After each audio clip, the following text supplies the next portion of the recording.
In 1953, the United States Central Intelligence Agency would officially begin one of the most controversial government-run programs in recent history, MK Ultra.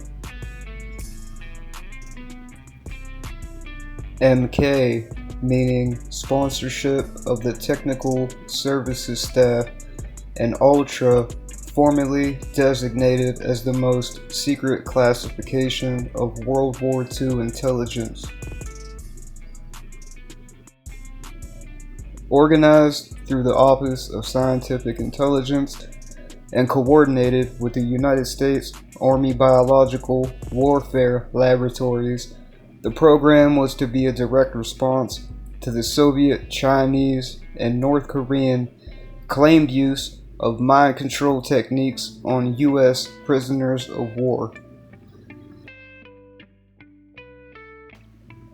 The program, headed up by Sidney Gottlieb, initially had the ultimate goal of creating the perfect truth drug, in hopes of flushing out any potential moles as well as extracting any useful information from foreign adversaries.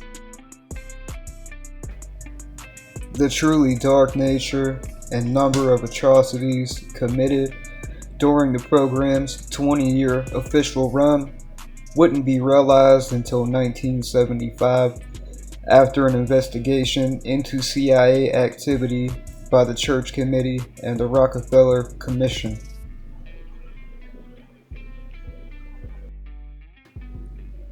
In 1977, a FOIA, or Freedom of Information Act, uncovered 20,000 documents leading to Senate trials later that same year. Although the majority of testimony was from direct participants and few remaining documents, due to CIA Director Richard Helm ordering all MK Ultra files to be destroyed in 1973. So what we know comes from a few surviving documents. Let's start with an outline of the program's areas of interest. Get ready, this is a doozy. Substances that will promote illogical thinking and impulsiveness to the point where the recipient will be discredited in public. Substances which increase the efficiency of mentation and perception. Materials which will prevent or counteract the intoxicating effects of alcohol. Materials that promote the intoxicating effects of alcohol. Materials which will produce the signs and symptoms of recognized diseases in a reversible way so they may be used for malingering.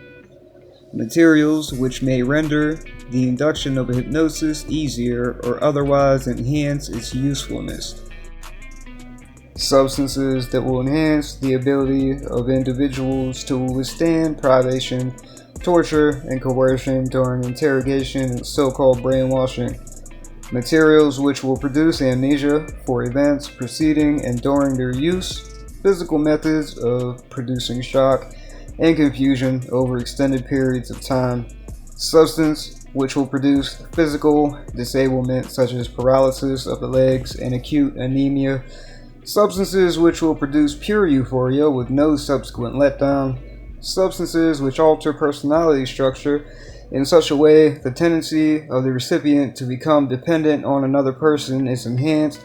A material which will cause mental confusion of such a type the individual is influenced and will find it difficult to maintain a fabrication under questioning. Substances which lower the ambition and general working efficiency of men who administered in undetectable amounts. Substances which promote weakness or disorientation of the eyesight or hearing faculties, preferably without permanent effects. A knockout pill which can be secretly administered in drinks, food, cigarettes as an aerosol, which will be safe to use, produce a maximum of amnesia, and be suitable for use by agent types. A material which can be secretly administered by above routes, which in very small amounts will make it impossible for a person to perform physical activity. Now that's a lot to take in, even for somebody like me. So let's see what they did with their research. Between 1953 and 1973, the government would pump $10 million, 87.5 by today's standards, into the program. Over 2 decades, chemical, biological, and radiological tests would be performed on CIA employees, military personnel, and the general public, mental patients, prisoners, drug addicts, and sex workers. Pretty much anyone considered expendable.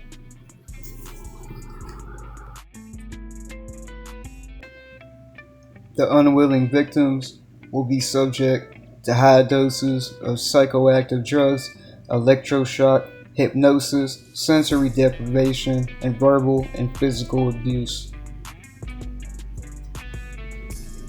One mental patient from Kentucky was given LSD for 174 days straight. During Operation Midnight Climax, several fake brothels were set up in CIAs safe houses across San Francisco, where the Johns would be dosed by the sex workers, then observed and filmed through a two-way mirror, leaving the man too embarrassed by the circumstances surrounding the events to tell anyone about it. However, even the agency's own weren't off limits and often targeted. One agent unknowingly had his coffee dosed with LSD and had a mental break, running around the streets of Washington, seeing demon faces. In a similar scenario, an army chemist, Frank Olson, was unknowingly dosed by his supervisor and would 9 days later jump from the window of his 13th story hotel room. However, it was stated he had just previously attempted to resign due to the nature of the program. Other agents were dosed and interrogated under bright lights and threatened to have their trip extended if they didn't reveal their secrets, resulting in long-term debilitation and several deaths. By 1962, the CIA had developed super hallucinogens such as BZ, but as support from academics and researchers faded, the use of LSD would lose priority. Other tests included releasing a barbiturate in one arm and waiting for the person to start to fall asleep, then releasing an amphetamine in the other arm, causing the victim to jolt awake in shock and begin babbling incoherently. Other drugs used in testing included heroin, morphine, temazepam, psilocybin, scopolamine, alcohol, and sodium pentothal. In the 1950s, hypnosis was also studied to induce anxieties, increase abilities to learn and recall complex written matter, and increase the ability to observe and recall complex arrangements of physical objects. In 1957, the CIA would recruit British psychiatrist Donald Ewan Cameron, creator of the psychic driving concept, which attempted to correct schizophrenia by erasing existing memories and reprogramming the psyche. From 1957 to 1964, Cameron would commute from Albany, New York to Montreal each week to work at the Allen Memorial Institute and was paid $69,000, $579,000 by today's standards. This is where Cameron would use LSD and other paralytic drugs, as well as electroconvulsive therapy at 30 to 40 times the normal power. Often, those experimented on would come in for common problems such as anxiety disorders or postpartum depression. Cameron was known to put patients into drug-induced comas for weeks at a time, the longest being 3 months, and playing tape loops of noises or simple repetitive statements.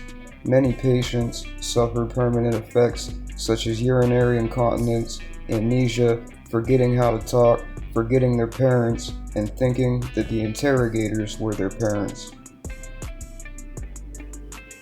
During this time, Cameron became the first chairman of the World Psychiatric Association and president of both the American and Canadian Psychiatric Associations. More documents would be declassified in July 2001.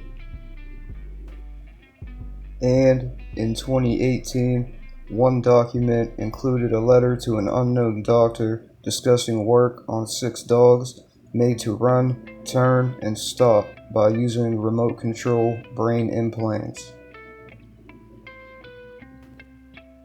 After the Senate trials of 1975, many victims or their survivors would file lawsuits against the federal government for conducting experiments without informed consent.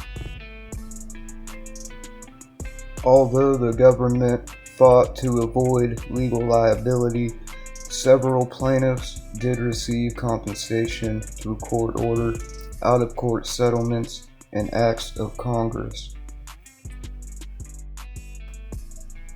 Frank Olson's family received $750,000 by a special act of Congress, and both President Ford and CIA Director William Colby met with Olson's family to apologize publicly.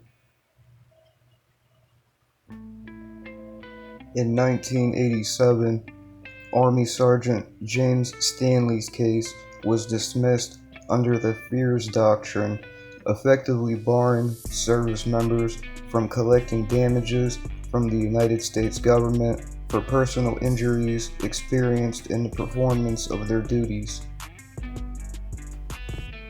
Justice William Brennan argued that the need to preserve military discipline should not protect the government from liability and punishment for serious violations of constitutional rights.